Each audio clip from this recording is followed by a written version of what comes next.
Hola, soy Iván Salamanca, artista visual e ilustrador botánico.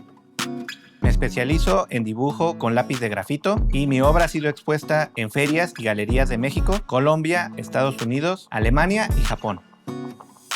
Desde hace mucho tiempo he sido un apasionado de la naturaleza y de cómo ésta es expresada mediante el dibujo.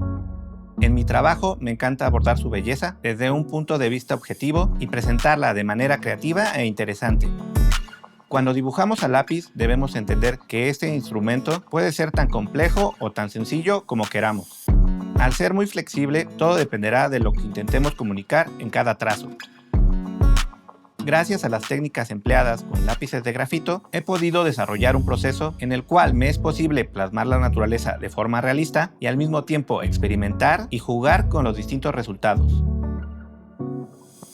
En este curso de Doméstica aprenderás la metodología para hacer dibujo naturalista con lápices de grafito.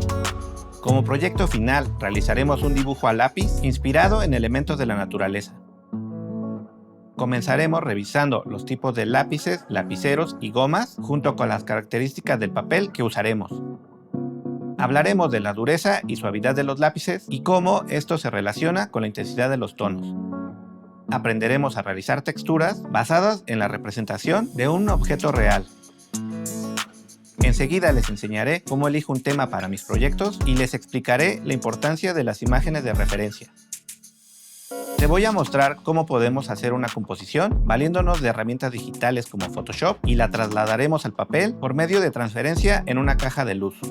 Ya definido el boceto, nos enfocaremos en desarrollar el medio tono.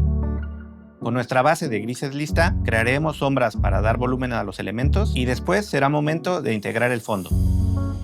Para finalizar, te explicaré la importancia de sellar con laca nuestro dibujo y lo vamos a digitalizar para ajustar detalles en Photoshop. Al terminar este curso, sabrás crear dibujos naturalistas llenos de realismo y creatividad. Domina el arte del dibujo a lápiz y extrae la belleza del mundo que te rodea.